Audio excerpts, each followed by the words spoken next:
This is the day that changed everything in the Trump presidency, and Donald Trump knows it, because today the Trump presidency took a giant step toward impeachment.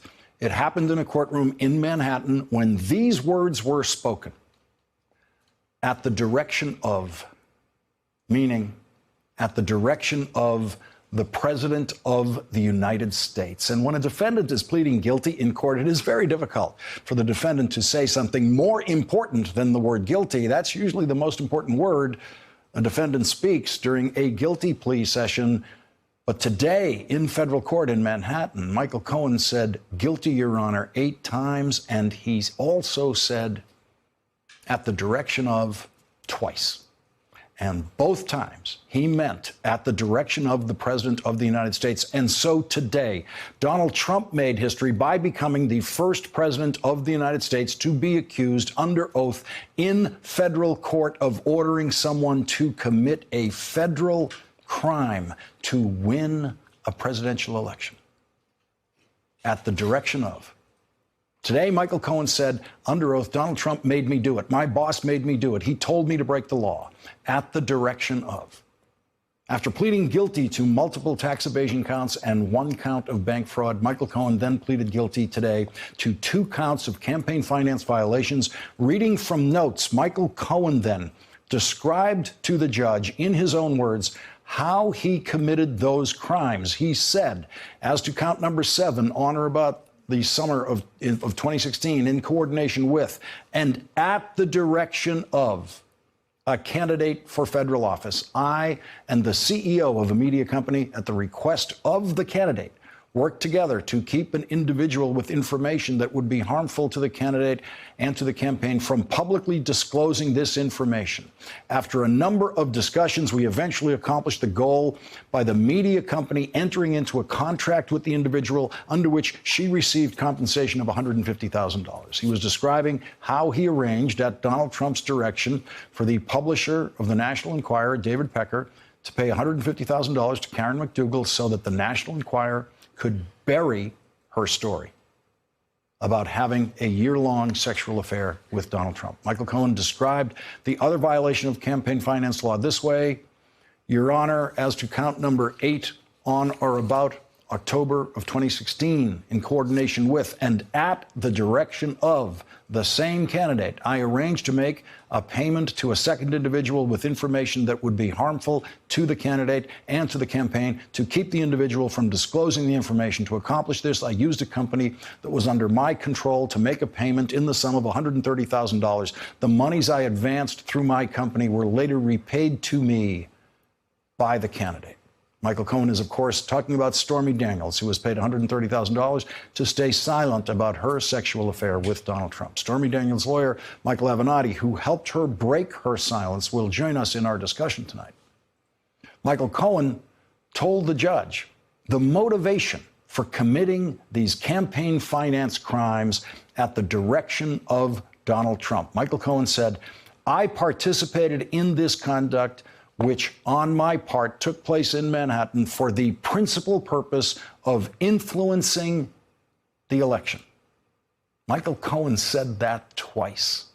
The same motivation for each campaign finance crime. I participated in this conduct, which on my part took place in Manhattan, for the principal purpose of influencing the election.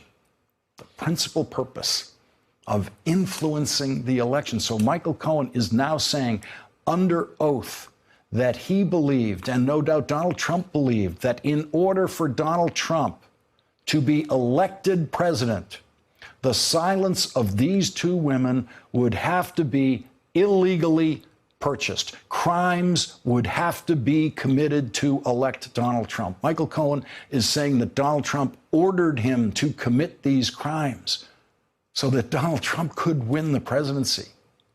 Tonight, on a rally stage in West Virginia, Donald Trump said this: "Where is the collusion? You know, they're still looking for collusion. Where is the collusion? Find some collusion.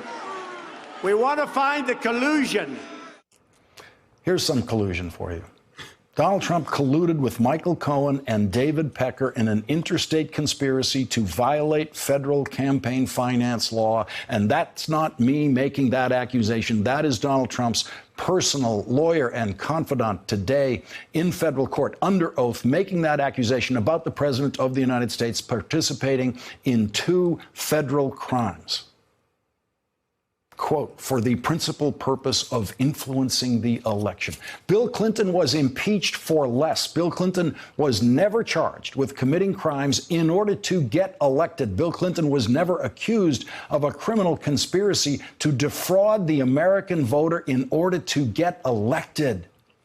There are 16 current members of the United States Senate who voted to convict Bill Clinton in his impeachment trial and remove him from office for less than what Donald Trump stands accused of tonight by Michael Cohen. And one of those Republican senators was actually a member of the House of Representatives at the time. And as many of you might recall, in Senate impeachment trials, the prosecutors are actually members of the House Judiciary Committee. And here is the standard for removal from the office of the presidency that Lindsey Graham argued for in the Clinton impeachment trial in the United States Senate.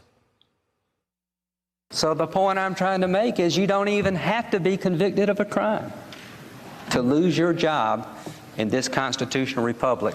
If this body determines that your conduct as a public official is clearly out of bounds in your role, because impeachment is not about punishment.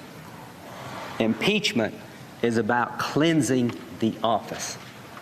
Impeachment is about restoring honor and integrity to the office. You don't even have to be convicted of a crime.